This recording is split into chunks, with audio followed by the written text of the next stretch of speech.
ठीक है, अपना क्वेश्चन है भाई जेईई मेन 2023 का। Which graph represents the difference between total energy and potential energy of a particle executing SHM. आपको किसके बीच का डिफरेंस बताता है? Total energy minus potential energy का अपने को ग्राफ बनाना है of a particle executing SHM versus it's distance from mean position. Mean distance from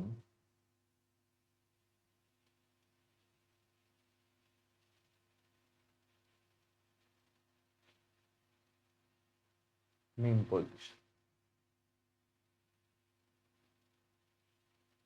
ठीक, तो अपने पास सबसे पहले भाई टोटल एनर्जी की डेफिनेशन लिख लो। टोटल एनर्जी इक्वल टू क्या होता है? Potential energy plus kinetic energy.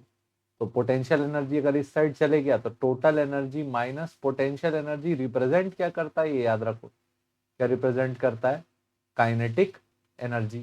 ठीक, और काइनेटिक एनर्जी का फॉर्मूला हम लोग जानते हैं क्या? हाफ एम वी का स्क्वायर। क्या जानते हैं? हाफ एम वी का स्क्वायर। ठीक, अब हाफ एम वी का स्क्वायर जानते हो तो इसका वैल्यू क्या है? Half M. Speed of the particle की डेफिनेशन हम लोग लिखे थे, v equal to A omega cos omega T. क्या लिखे थे? A omega cos omega T. तो इसका जैसे ही वैल्यू लिखोगे तो क्या लिखोगे? A omega cos omega T का क्या? Whole square. तो ये वैल्यू क्या आ गया काइनेटिक एनर्जी का? यानी कि total energy minus potential energy का half M A square omega square cos square omega T. ठीक, तो अब यहाँ पे ना एक थोड़ी सी मैथ्स कर लेते हैं। कॉस ओमेगा टी को अपन साइन में बदल देते हैं ताकि ये पोजीशन में चेंज हो जाए। तो काइनेटिक एनर्जी इक्वल टू क्या लिखे? Half M A square omega square cos square omega T. क्या लिख सकते हैं? 1 minus sine square omega T. ठीक, एक को वापस अंदर भेज देते हैं। एक को वापस कहाँ भेज देते हैं? अंदर।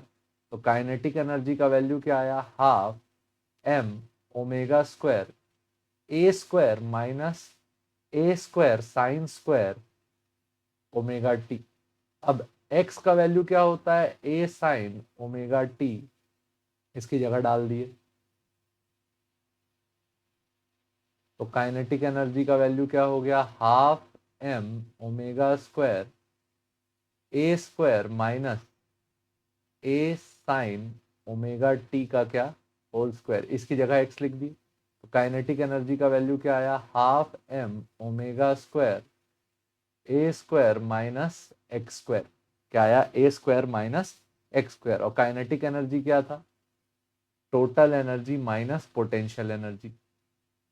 ठीक, तो ये जो ग्राफ आया इसका वैल्यू क्या आ जाएगा? देखो, काइनेटिक एनर्जी का वैल्यू आया हाफ एम ओमेगा स्क्वायर ए स्क्वायर माइनस हाफ एम,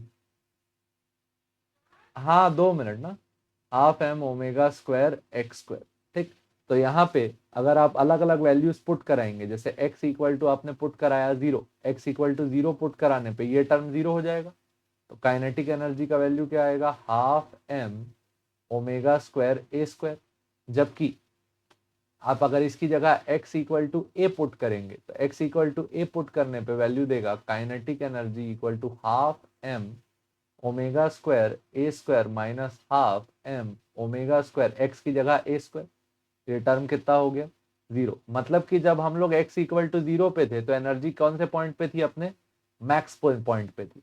और जैसे ही x इक्वल टू ए आया वैसे ही काइनेटिक एनर्जी क्या हो गई? 0।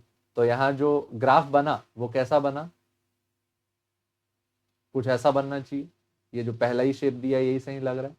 यहाँ पे काइनेटिक एनर्जी है और बात सही भी है, जो काइनेटिक एनर्जी है वो मीन पोजीशन पे कैसी होती है? मैक्सिमम।